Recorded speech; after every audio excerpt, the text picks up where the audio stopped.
जय हिंद प्यारे साथियों, मैं विकास कुमार स्वागत करता हूं आपके अपने चैनल मैथ्स बाय बीके पर। आशा करता हूं आप सभी लोग अच्छे होंगे, मस्त होंगे, जबरदस्त होंगे और आपकी तैयारी एकदम मस्त चल रही होगी। तो हमने कल स्टार्ट किया था प्रॉफिट एंड लॉस, जिसके हमने बहुत अच्छे अच्छे कॉन्सेप्ट पढ़े। बेसिक हमने पढ़ा, पहले कॉन्सेप्ट जाना और उसके बाद उनके बेस पे हमने क्या करे, जो प्रीवियस ईयर में सवाल पूछे गए थे अलग अलग एग्जाम में, उनको हमने सवालों को कराया। ठीक है, तो आज हम उन्हीं सवालों को आगे बढ़ाएंगे। और भाई जिसने कल की वीडियो नहीं देखी, कल का लेक्चर नहीं देखा, पहले आप उसको जाके देखिए, क्योंकि मैंने उसमें बहुत अच्छे अच्छे कॉन्सेप्ट बताए हैं। और जब तक कॉन्सेप्ट नहीं पता होगा तब तक हम सवालों को नहीं उड़ा सकते। ठीक है, तो पहले कल की वीडियो जाके देखिएगा। और अगर वीडियो अच्छी लग रही हो तो भाई चैनल को सब्सक्राइब करें, लाइक करें, शेयर करें। ठीक है, चलो हम अपने सवालों की ओर बढ़ते हैं। तो जहां से हमने कल खत्म किया था वहां से ही हम अपने सवाल को आगे बढ़ाएंगे। तो सवाल क्या दिया है, 11% लाभ और 13% हानि पर किसी वस्तु के विक्रय मूल्य का क्रम से अंतर 204 रुपए है। वस्तु का क्रय मूल्य ज्ञात कीजिए। ठीक है भाई, मैंने आपको बताया था कि अगर हम किसी वस्तु को 13% की हानि पर बेच रहे हैं तो हम उसे कितने पे बेच रहे हैं, 87% पे। ठीक है भाई, क्योंकि 100 में से उतना ही माइनस हो जाएगा अगर हम हानि पर बेच रहे हैं।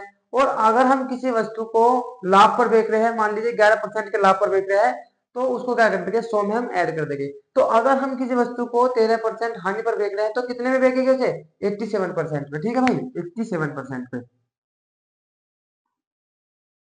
और उसने कहा है कि 11% लाभ पर बेचे। अगर 11% लाभ पर बेचे तो कितने में बेचेंगे, कितने में बेचेंगे भाई, आप कहोगे 111% लाभ, 111%।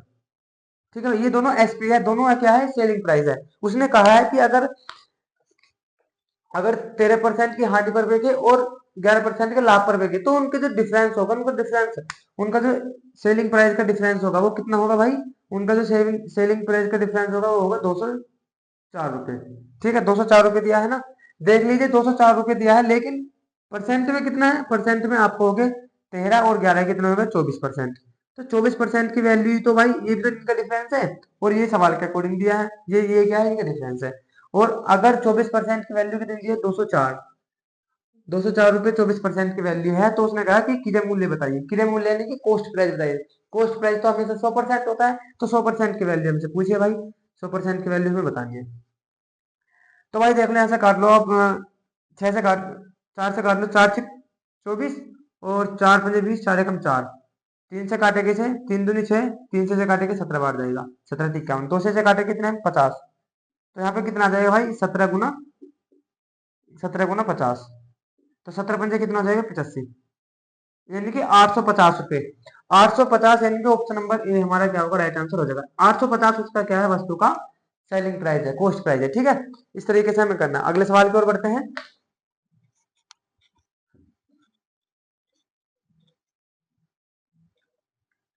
अगले सवाल में क्या दिया है कि एक वस्तु 20% के लाभ पर बेची जाती है। यदि उसके क्रय मूल्य और विक्रय मूल्य दोनों को 100 कम किया जाता है तो प्राप्त लाभ लाभ 4% अधिक होगा।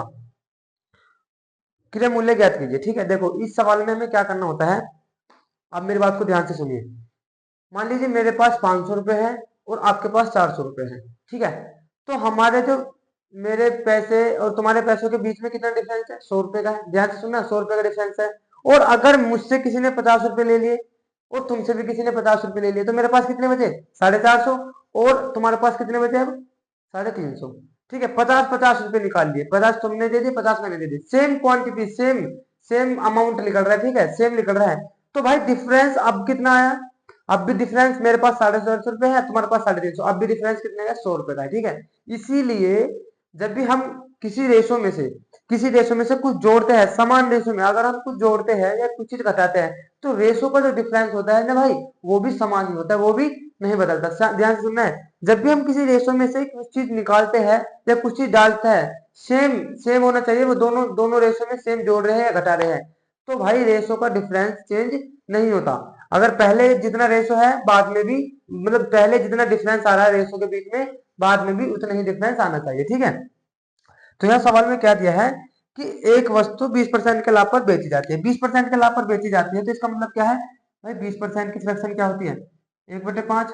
अगर लाभ पर बेची जा रही है तो कोई वस्तु 5 से कितने में बेची जाएगी, 6 में। अगर लाभ हो रहा तो इसको क्या कर देंगे, इसमें जोड़ देंगे, 5 की वस्तु कितने में बेची जाएगी, 6 में। अच्छा, और बाद में 100 रुपए कम करने के बाद प्राप्त लाभ 4% अधिक होगा, 4% अधिक होगा, इसका मतलब क्या है, अगर अभी तुम्हें 20% का लाभ हो रहा है तो 100 रुपए कम करने के बाद आपको जब आप बेचोगे तो 4% अधिक लाभ होगा, 4% अधिक, अब कितना हो रहा है, 20%, तो 4% अधिक कितना होगा भाई, आपको होगा 24%। तो 24% की फ्रैक्शन कितनी होती है, 24%। 4% अधिक बोला ना, तो 20 तो ये हो गया, 4 हो गया, तो 24% की फ्रैक्शन कितनी होती है, देखो 24/100, फ्रैक्शन ऐसे निकालते हैं, तो 4 से कितने ये चला जाएगा, 4 से 24 और 25, 25 चौका 100, यानी कि 6/25। तो ये क्या हो रहा है, 24% का लाभ हो रहा है, तो यानी कि 25 की वस्तु कितने बिकेगी, 6 ज्यादा में, 25 की वस्तु बिकेगी 31 में, 25 की वस्तु कितने बिकेगी, 31 में, 25 की वस्तु कितने बिकेगी, 31 में। तो भाई देखो हमने 100 रुपए इनमें से कम किए हैं, 100 रुपए इनमें से हमने कम करने के बाद ये रेशो आया है हमारे पास, लेकिन इनका डिफरेंस देखो यहाँ कितना, इनका डिफरेंस आप कहोगे 1 यूनिट है, और यहाँ पे इनका डिफरेंस कितना है, 6 यूनिट है।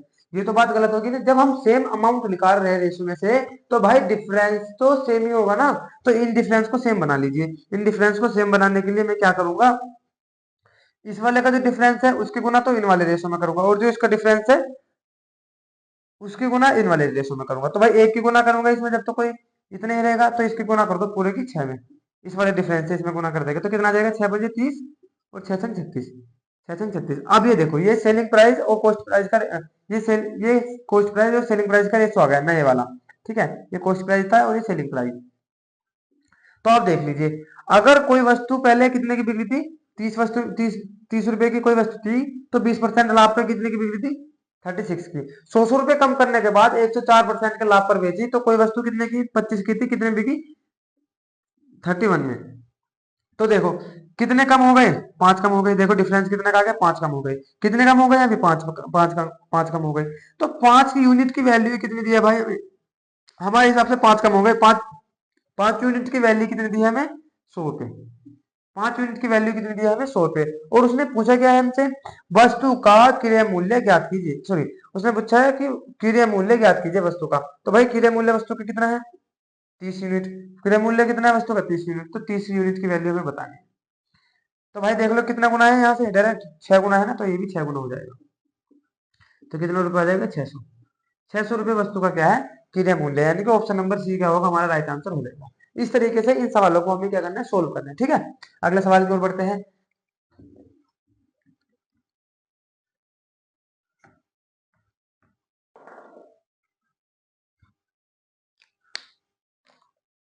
अगला सवाल क्या दिया है, एक आदमी ने एक निश्चित राशि में एक घोड़ा खरीदा और 8% की हानि पर बेच दिया। अगर 8% की हानि पर बेच रहा है तो कितने में बेच रहा है, वो कितने परसेंट में बेच रहा है, आपको भाई 92% पे। तो यानी कि अगर 8% की हानि पे बेच रहा है तो 92%, 100 में से उतने ही कम कर देंगे ना। यदि उसे 1800 अधिक प्राप्त होते तो उसे 14%, 14.5% का क्या होता, लाभ होता। अगर 14% का लाभ होता तो भाई वो वस्तु कितने में बेचता उसे, अगर 14% का लाभ होता तो वस्तु कितने में बेचता, 114, सॉरी, अगर 14.5 दिया है ना, देखो 14 से 1/2, 14 से 1/2 का मतलब होता है 14.5%, है ना। तो अगर 14.5% के लाभ पर वो बेचता तो कितने में बेचता भाई वो वस्तु, 114.5% पर, यानी कि 100 में तो जोड़ देंगे ना, तो कितना, 114.5%। ये 14.5 है ना, 14.5 को मैं लिख सकता हूँ 14.5, तो 100 में उतने जोड़ दिया हमने। तो यहां से देख लो उसे कितने रुपए अधिक मिलते, अगर वो 8% की हानि पे न बेचकर 14% के लाभ पर बेचता तो उसे कितने रुपए अधिक मिलते। आप कहोगे कि 8 8 तो ये हो जाएगा और 14 ये कितना हो जाएगा, 22.5, 22.5%। पर उसने कहा है 22.5%, लेकिन उसने कहा कि 1800 रुपए अधिक प्राप्त होते, तो 22.5% की वैल्यू कितनी है, 1800 रुपए है। तो उसने क्या पूछा, घोड़े का क्रय मूल्य बताइए। घोड़े का क्रय मूल्य कितना था, 100 रुपए, 100 यूनिट, घोड़े का क्रय मूल्य कितना था, 100 यूनिट। तो भाई तो यहाँ से निकाल लीजिए, पॉइंट से यहाँ पे 1 जीरो बढ़ जाएगी, तो 25 निमा 225, 25 चौका 100, 9 से कितनी बार जाएगा, 18, 2 बार, तो ये कितना हो जाएगा, 2000। 2000 की गुना जब 4 में करूंगा तो 8000। तो भाई घोड़े का क्रय मूल्य कितना था 8,000, यानी कि ऑप्शन नंबर डी हमारा राइट आंसर यहाँ से हो जाएगा। ठीक है, इस तरीके से हम सवालों को सोल्व करना है। ये 8,000 का घोड़ा गया है भाई, घोड़ा बहुत मंदा है ये बिल्कुल, 8,000 का तो कोई पिल्ला भी नहीं आता। चलो अगले सवाल की ओर बढ़ते हैं। भाई अगर सवाल करने में मजा आ रहा है तो वीडियो को शेयर कीजिए अपने दोस्तों में। ठीक है भाई, चलो अगले सवाल की ओर बढ़ते हैं। अगला सवाल क्या दिया है, एक दुकानदार एक वस्तु को 20% के लाभ पर बेचता है। यदि वह वस्तु को 10% कम पर खरीदता और पिछले विक्रय मूल्य में 18 अधिक रुपए मूल्य पर बेचता तो उसे 40% का लाभ प्राप्त होता। वस्तु का मूल क्रय मूल्य ज्ञात कीजिए। ठीक है भाई, कोई एक एक दुकानदार है, यानी मान लीजिए आप हो, आप गए एक वस्तु 100 रुपए की लेकर आए, वस्तु आप 100 रुपए की लेकर आए और 100 रुपए के लाने के बाद तुमने वो वस्तु मुझे बेच दी कितने में, 20% लाभ पर बेच दी। तो अगर वस्तु आप 100 रुपए की लेकर आए सीपी, अगर वस्तु आप 100 रुपए की लेकर आए तो 20% लाभ पर कितने की बेच दोगे भाई उसे, 120 की। 120 की ये क्या हो जाएगा, इसका सेलिंग प्राइस। ठीक है, ये कॉस्ट प्राइस हो गया, सेलिंग प्राइस हो गया। ध्यान से सुनना है। अब उसने कहा है कि यदि वह वस्तु को 10% कम पर खरीदता, यदि आप वस्तु को 100 रुपए की ना लाके 100 से 10% कम में खरीदते, तो भाई खरीदते कितने में आप, 10 का 10% होता है, 100 का 10% होता है 10, तो आप खरीदते उसे 90 में। कितने में खरीदते आप उसे, 90 में। तो भाई खरीदते और पिछले विक्रय मूल्य में 18 अधिक मूल्य पर बेचते, पिछले पिछले विक्रय मूल्य में 18 रुपए अधिक विक्रय मूल्य में बेचते। ठीक है भाई, यह विक्रय मूल्य है, तो उसे 40% का लाभ होता। 40% का लाभ तो इस पे होगा ना। अब जो वस्तु वो बेचेगा तो 40% का लाभ इस पे ही होगा। तो अगर 90 रुपए की कोई वस्तु है और अगर वो 40% का लाभ कमाना चाहता है तो कितने रुपए में बेचेगा भाई वो वस्तु, 90 का 10% होता है 9, 90 का 10%, देखो सारे परसेंट में है, 90 का 10% होता है 9, तो भाई 40% कितना होगा 36। तो अगर 90 की वस्तु है 40% लाभ कमाना चाहता है तो बेचेगा कितने में, यानी कि 90 प्लस 36, 126% में, 126% पर बेचेगा। तो भाई यहाँ से देखो कितना परसेंट आ गया, कितना परसेंट आ गया, पहले वो वस्तु कितने में बेच रहा था 120% पे, और यहाँ पे आप कितना लाभ आ रहा है, यहाँ पे कितना लाभ आ रहा है 126 का, यहाँ पहले कितना लाभ आ रहा था 20% का। तो भाई कितने परसेंट फालतू आ रहा है, 6%। तो 6% की वैल्यू उसने कितने कहा है कि, उसने कहा है कि 18 अधिक मूल्य प्राप्त होता, 18 रुपए अधिक मूल्य प्राप्त होता। तो 6% की वैल्यू कितनी है, 18 रुपए के बराबर है। तो उसने कहा है वस्तु का मूल क्रय मूल्य, वस्तु का मूल क्रय मूल्य भी ये वाला 100%, तो 100% की वैल्यू उसने हमसे पूछी है। तो भाई ये वाला तो मूल है ना, ये है बाद में वाला जिसमें आप, जिसने जो सवाल के अकॉर्डिंग बद लगाया है। तो 6 से कितनी बार जाएगा ये, 6 18, तो ये भी 300 3 गुना हो जाएगा, यानी कि 300। तो वस्तु का मूल क्रय मूल्य कितना था भाई 300 रुपए, यानी कि ऑप्शन नंबर सी क्या होगा हमारा राइट आंसर हो जाएगा यहाँ से। ठीक है, चलो अगले सवाल की ओर बढ़ते हैं। मजा आ रहा होगा सवाल करने में आपको।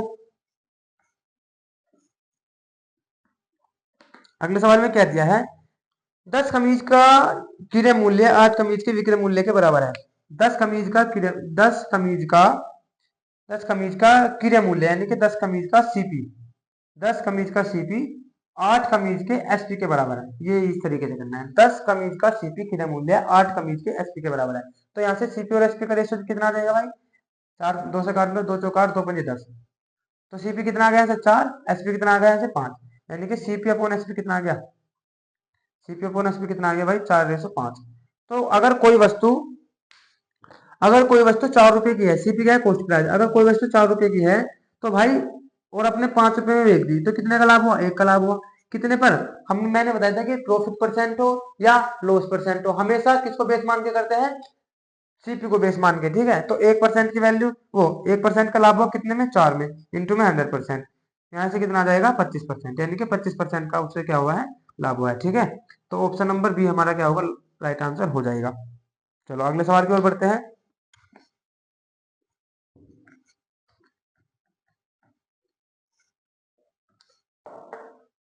अगले सवाल में क्या दिया है कि 63 वस्तु का क्रय मूल्य है, 54 वस्तु के विक्रय मूल्य के बराबर है, तो प्रतिशत लाभ या हानि ज्ञात कीजिए। ठीक है, बिल्कुल सेम सवाल है जो मैंने अभी आपको कराया है। इतने का क्रय मूल्य बराबर इतने के विक्रय मूल्य के बराबर है, वो करके देख लेना है। वहां से सीपी और एसपी का रेशो आ जाएगा, और सीपी और एसपी का रेशो अगर हमें पता चल गया तो हम कुछ भी निकाल सकते हैं। ठीक है, अगले सवाल की ओर बढ़ते हैं। अगला सवाल क्या है, एक आदमी ने एक रेडियो सेट साढ़े 700 रुपए में बेचा और इसके क्रय मूल्य के 9वें हिस्से के बराबर लाभ प्राप्त हुआ। देखिए, क्रय मूल्य के 9वें हिस्से का मतलब होता है 1/9, 1/9, 1/9। ठीक है, क्रय मूल्य के 9वें हिस्से का मतलब होता है भाई 1/9 का क्या हुआ है, लाभ हुआ है 750 रुपए में बेचने पर। क्रय मूल्य ये तो नीचे क्या होता है, सीपी, और लाभ ये होता है लाभ। अगर भाई ये सीपी है और भाई एक का उससे लाभ हुआ है बेचने पर, तो उसने वस्तु बेची कितने में होगी। अगर ये सीपी है, वो 9 रुपए की लेकर आया है और उसने वस्तु बेच दी एक के लाभ पर बेच दी, तो वस्तु वस्तु बेची कितने में होगी, आपको होगी भाई 10 में बेची होगी, 10 में बेची होगी। जो 10 के आगे इसका सेलिंग प्राइस आ गया, तो सेलिंग प्राइस उसने कहा है 750 रुपए में बेची है वो वस्तु, कितने बेची है 750 रुपए में। तो 10 की वैल्यू 750 है, तो उसने क्या पूछा है हमसे, रेडियो का क्रय मूल्य और प्रतिशत लाभ क्रम से ज्ञात कीजिए। ठीक है भाई, तो क्रय मूल्य कितना आ जाएगा, यहाँ से क्रय मूल्य कितना आ जाएगा, क्रय मूल्य आ जाएगा नो, नो की वैल्यू बतानी है हमें। 10 की वैल्यू यदि 750 है, तो 9 की वैल्यू क्या होगी, कितना गुना है 75 गुना ही तो है भाई, एक जीरो से एक जीरो कट जाएगा, तो ये भी 75 गुना हो जाएगा। तो 9×5 = 45, 4, 9×7 = 63, 4 67, यानी कि 775, 775 रुपए क्या होगा उस वस्तु का क्या होगा, क्रय मूल्य होगा। यानी कि ऑप्शन नंबर डी हमारा क्या होगा, राइट आंसर हो जाएगा। उसने दूसरी बात भी कहा है कि प्रॉफिट परसेंट बताओ। प्रॉफिट परसेंट तो भाई ऐसे लिख रहेगा, 1/9 की फ्रैक्शन क्या होती है, 1/9 की फ्रैक्शन होता है 11/1/9%, 11/1/9%, या मैं इसको बोल दूं 100/9%। तो देखो सारे सभी ऑप्शन में 100/9% दिया है, तो इससे तो कोई फर्क पड़ने वाला नहीं। हमें वस्तु का कॉस्ट प्राइस निकालना था, एक ना आएगा ये होगा 675 रुपया, हमारा क्या आ गया, वस्तु का कॉस्ट प्राइस आ गया। ठीक है, 9वें हिस्से का मतलब होता है यानी कि 1/9। यदि ये कॉस्ट प्राइस है और वो 9वें हिस्से पर बेच रहा है, तो कितने में बेचेगा, लाभ हो रहा है अगर एक का, तो 9 से कितने में बेचेगा, 10 में। चलो अगले सवाल की ओर बढ़ते हैं। हो। अगले सवाल में क्या लिखा है भाई, अगले सवाल में लिखा है, यदि किसी वस्तु का विक्रय मूल्य उसके क्रय मूल्य के 5/4 के बराबर हो। देखो, वस्तु का एसपी जो है उसके विक्रय मूल्य के उसके क्रय मूल्य के 5/4 के बराबर है। उसके जो एसपी है ना, उसका जो विक्रय मूल्य है वो उसके क्रय मूल्य सीपी के 5/4 के बराबर है। तो यहाँ से भाई सीपी धरा जाएगा, तो एसपी अपॉन सीपी का रेशो आ गया हमारे पास, एसपी अपॉन सीपी का रेशो 4/5/4।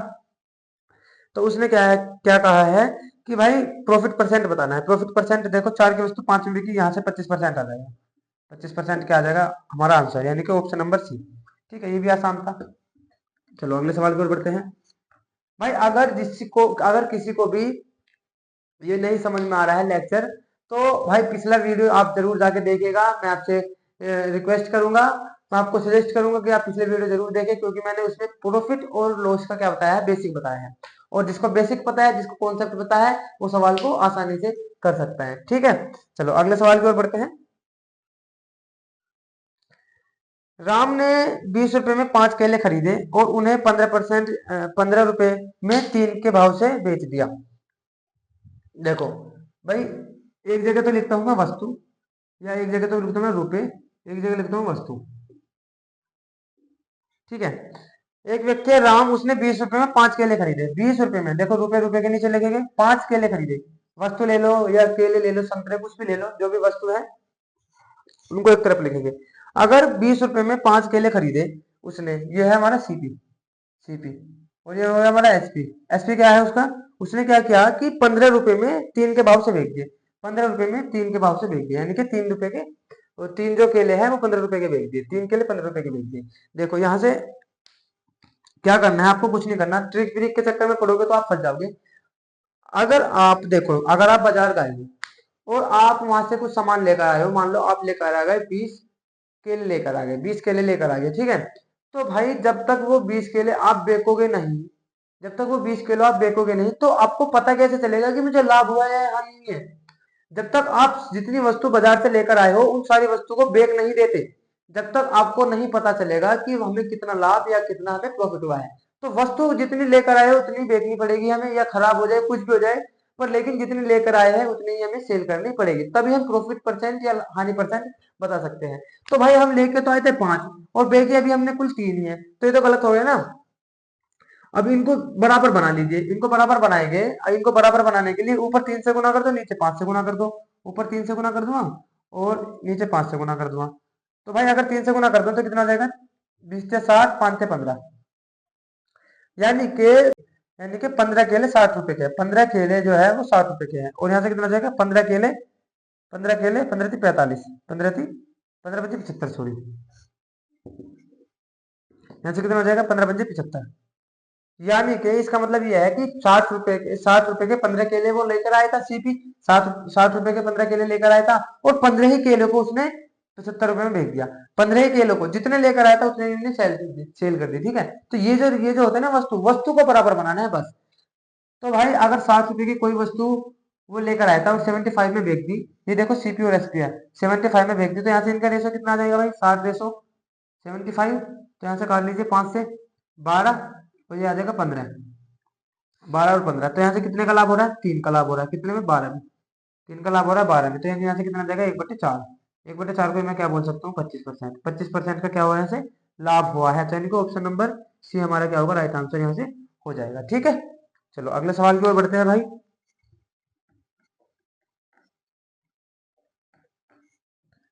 अगले सवाल में है, एक व्यक्ति ने कुछ फल 30 रुपए में 40 की दर से खरीदे और 20 रुपए में 7 की दर से बेच दिए। 30 रुपए में 14 की दर से खरीदे, यानी कि 14 जो क्या है, 14 जो फल है वो 30 रुपए खरीदे और 7 फल 20 के भाव से बेच दिए। तो भाई 14 खरीदे 7 बेच रहे हैं, पहले उनको भी बराबर कर लो, जितने वस्तु में लेकर आए उनको भी पहले बराबर कीजिए, ठीक है। ये आप अपना आप कर सकते हो, जैसे मैंने आपको एक सवाल करके दिखाया, सेम टू सेम उसी के बेस पे है। चलो अगले सवाल की ओर बढ़ते हैं। अगले सवाल में जो है, एक व्यक्ति एक सोफे को एक निश्चित मूल्य पर बेचता है, हमें नहीं पता कितने में बेचता है, मान लो 100 रुपए में बेच दिया उसने, 100 रुपए में उन्होंने वो वस्तु बेच दी, ठीक है।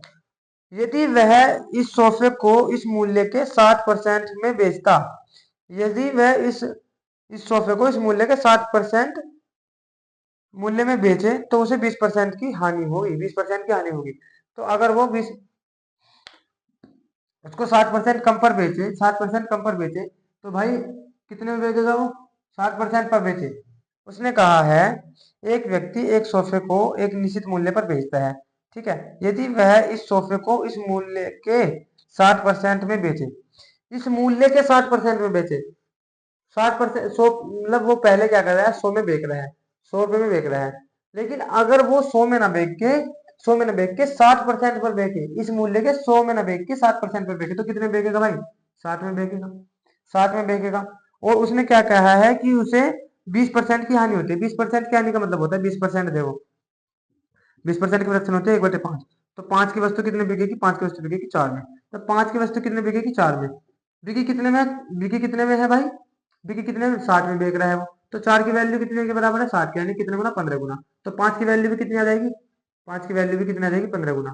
यानी कि यहाँ से ये जो है ना, ये सीपी और एसपी तो है, सीपी और एसपी का रेशो है, तो यहाँ से भी सीपी का जो रेशो आ जाएगा, सीपी और एसपी का जो मान आ जाएगा, देखो 4 की वैल्यू 7 गुना तो 15 हो जाएगी, तो यहाँ से सीपी कितना आ जाएगा, 75, 75 क्या आ गया सीपी। यानी कि उस वस्तु का जो क्रय मूल्य है ना, वो क्रय मूल्य है उसका कितना है, 75 रुपए है। वो पहले कितने में बेच रहा था, 100 में बेच रहा था। उसने कहा कि अगर वो उस वस्तु को 100 में न बेच के उस वस्तु के विक्रय मूल्य के 60% में बेचता, तो भाई 60 में बेचता, बेच कितने में रहा है, 4 में, तो 4 की वैल्यू किसके बराबर होगी, 60 के, 15 गुना, तो 5 की वैल्यू भी 15 गुना, 15 पंजे 75, यानी कि सीपी उसका 75 है, और उसका जो बेच रहा था वो पहले वो 100 है, और जो बाद में बेच रहा है वो 60 का है, ठीक है। उसने कहा है, तो बताओ सोफो को मूल विक्रय मूल्य पर बेचने पर कितने प्रतिशत का लाभ होगा। मूल विक्रय मूल्य, भाई यह है मूल विक्रय मूल्य, पहले वाला कौन सा, ये वाला, ये बाद वाला है। तो अगर 75 75 रुपए की वस्तु अगर वो 100 में बेचेगा, तो भाई 75 रुपए की वस्तु अगर 100 में बेचेगा, तो यहाँ से रेशो कितना आ जाएगा, 3/4, यानी कि 3 की वस्तु 4 में बेचेगा, तो 1/3 का लाभ होगा। 1/3 को क्या लिख सकता हूँ मैं, 33 सही 1/3%। ठीक है भाई, 33 से 1/3% का क्या होगा, प्रॉफिट होगा। देखिए 3 से 4 पे जा रहा है ना, तो प्रॉफिट हो रहा है, तो ऑप्शन नंबर यहाँ से बी हमारा क्या होगा, राइट आंसर हो जाएगा। ठीक है, इस तरीके से हमें सवाल को हैंडल करना है। चलो अगले सवाल की ओर बढ़ते हैं।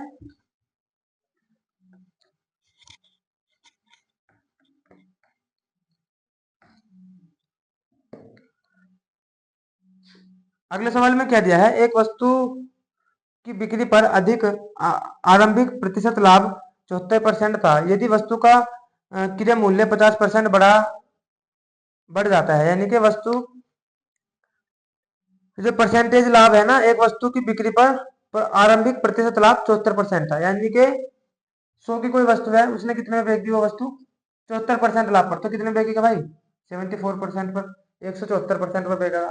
तो अगर 74% का लाभ हो रहा है तो कोई वस्तु कितने 100 में से कितने बेचेगा, 100% पर बेचेगा। 100 में से कितने परसेंट पर बेचेगा, 74% का लाभ हो रहा है, तो 174% पर। ठीक है भाई, तो उसने क्या कहा है कि यदि वस्तु का विक्रय क्रय मूल्य 50 बढ़ा दिया जाए, वस्तु का 50% बढ़ा दे तो कितना आ जाएगा, 150। वस्तु का 50% कितना हो जाएगा, 150। ये नया सीपी आ गया, ये सीपी और एसपी है, सीपी और एसपी, ये नया वाला सीपी आ गया। तो उसने क्या कहा है, लेकिन विक्रय मूल्य वही रहता है। विक्रय मूल्य क्या रहता है, वही। देखो सीपी तो हमने चेंज कर दिया, सीपी तो हमने 100 से 50% बढ़ा दिया, 150 हो गया, लेकिन सीपी रहेगा इतना ही।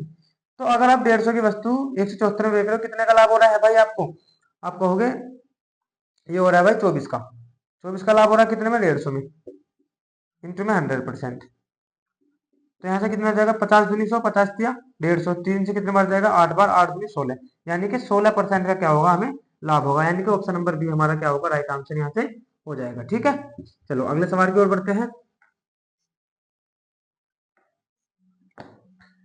ठीक है, अगले सवाल में क्या दिया है, अगले सवाल को कराने से पहले, देखिए अगले सवाल को कराने से पहले मैं पहले आपको थोड़ा सा बेसिक बताऊंगा।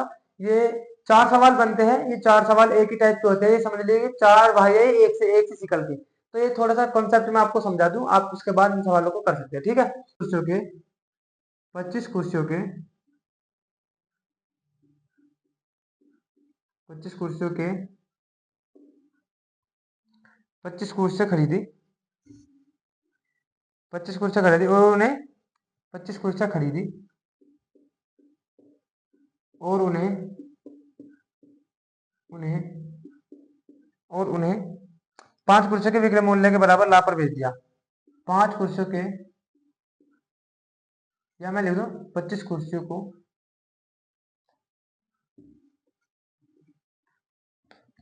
25 कुर्सियों को 5 कुर्सियों के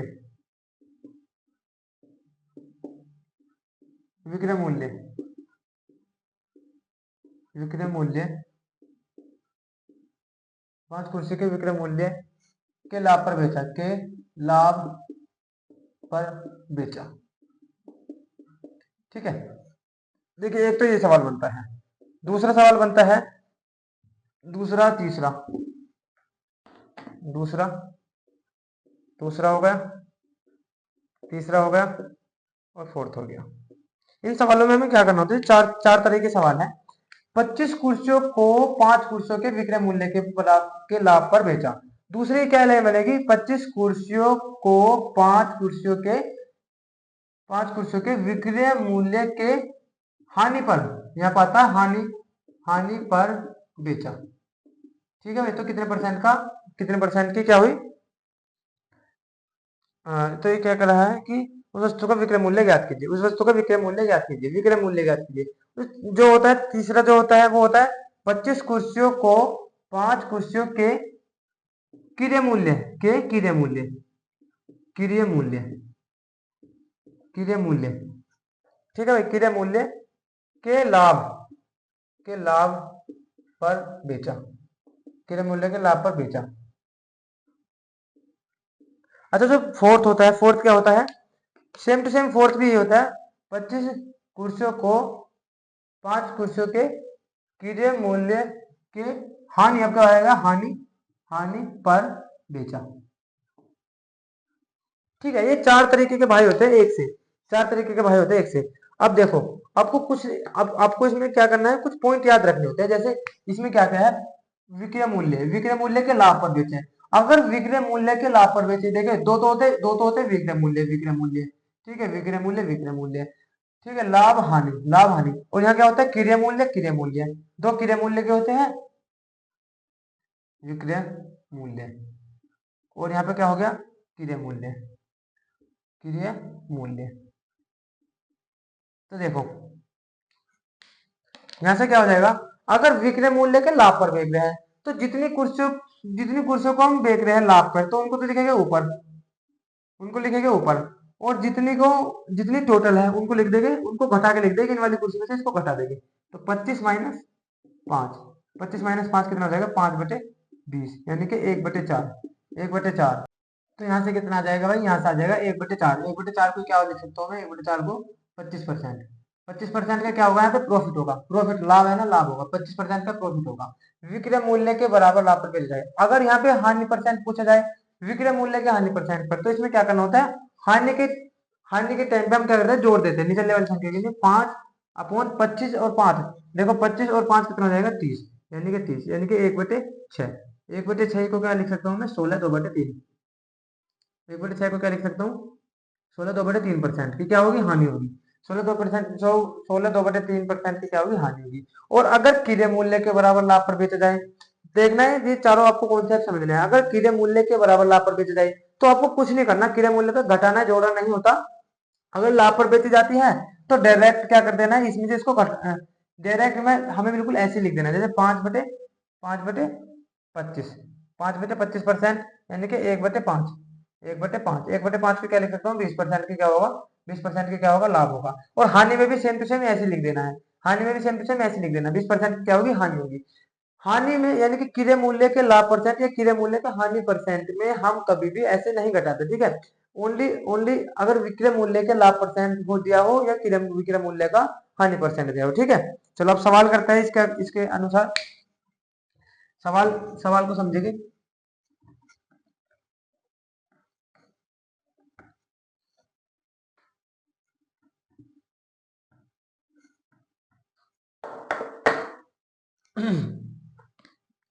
तो सवाल में क्या दिया है, एक दुकानदार निर्माता ने 37,500 रुपए में 25 कुर्सियां खरीदी, यानी कि 37,500 रुपए में 25 कुर्सियां खरीदी। अगर 25 कुर्सियां इतने रुपए में खरीदी तो भाई एक कुर्सी कितने में खरीदी, बटे 25।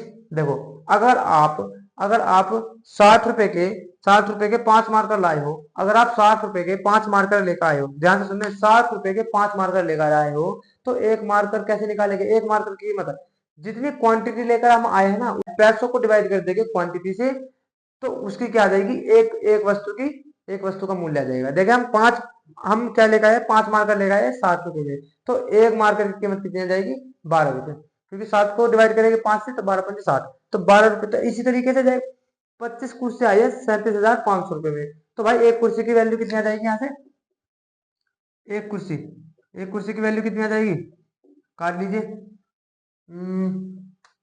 25 से कम 25, 25 और ये कितना हो जाएगा, 25×4 = 100, तो 4 से इसकी गुना कर लेंगे, 5×20, 5×20, 2, 7×4 = 28, और तो 30, 3 तो 4×4 = 12, 3×15, यानी कि एक कुर्सी का जो कॉस्ट प्राइस है ना, वो कितना है, एक कुर्सी का कॉस्ट प्राइस है 1500 रुपए। उसने क्या कहा है कि 25 कुर्सियां खरीदी और उन्हें 5 कुर्सियों के विक्रय मूल्य के लाभ पर बेच दी, विक्रय मूल्य के लाभ पर बेच दी, कितने परसेंट लाभ पर बेच दी, इसका मतलब होता है 5/25% के विक्रय मूल्य के लाभ पर, यानी कि 25 - 5 इंटू में कर देंगे 100%, तो एक बटे कितना हो जाएगा, एक बटे कितना हो जाएगा, 1/5, 1/4, 1/4 ही तो हो गया भाई, 5 फोन कितना हो जाएगा 20, लो बिल्कुल खोल के लिख दो एक एक लाइन, 5/20, 5/20 को क्या लिख सकता हूं मैं, 1/4, 1/4 यानी कि 25% का लाभ होगा, 25% का लाभ होगा। तो उसने क्या कहा है कि एक कुर्सी का विक्रय मूल्य बताइए, अगर एक कुर्सी का विक्रय मूल्य 1500 रुपए है और 25% लाभ पर वो बेचना चाह रहा है, तो कितने में बेचेगा, 1500 के 25% पर, 125% पर, 1500 का 125% लाभ पर बेच रहे हैं ना, तो देखो 0 से परसेंटेज कट जाएगी, तो काट लीजिए, 15×5 = 75, 5 7 हो गया, 15×2 = 30 और 7 = 37, 3 15 × 15 = 3 18, यानी कि 1875 रुपए की एक कुर्सी उसने बेची। अगर वो 1500 रुपए की एक कुर्सी लेकर आया है तो 1875 रुपए की उसने एक कुर्सी बेची है, तब जाकर उसे क्या हुआ, 25% का प्रॉफिट हुआ है। ठीक है, चलो अगले सवाल की ओर बढ़ते हैं। अगले सवाल में क्या दिया है, अगले सवाल में दिया है, अरुण ने 1710 में 38 किलोग्राम चावल खरीदे और उन्हें 8 किलोग्राम के विक्रय मूल्य के बराबर लाभ पर बेच दिया।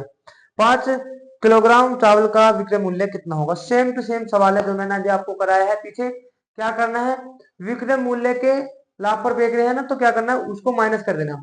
जितने भी हमें प्रॉफिट हो रहा है उसको ऊपर लिख देंगे और विक्रय मूल्य में से जितने कुल कुल है उनको माइनस कर देंगे, वो कितना आ जाएगा, हमारा लाभ आ जाएगा। बिल्कुल सेम टू सेम अभी आपने जैसे भी कराया है उसी तरीके से हमें ये सवाल भी करना है। ठीक है, तो आज हम क्लास यहीं तक रखते हैं और बहुत अच्छे अच्छे कॉन्सेप्ट मैंने आपको समझाए, अच्छे अच्छे सवाल मैंने आपको कराए हैं। और अब अगर भाई क्लास अच्छी लग रही हो, समझ में आ रहा हो, तो अपने दोस्तों को शेयर कीजिए, लाइक कीजिए। और आज क्लास यहीं तक रखते हैं, मिलते मिलते हैं कल। जय हिंद।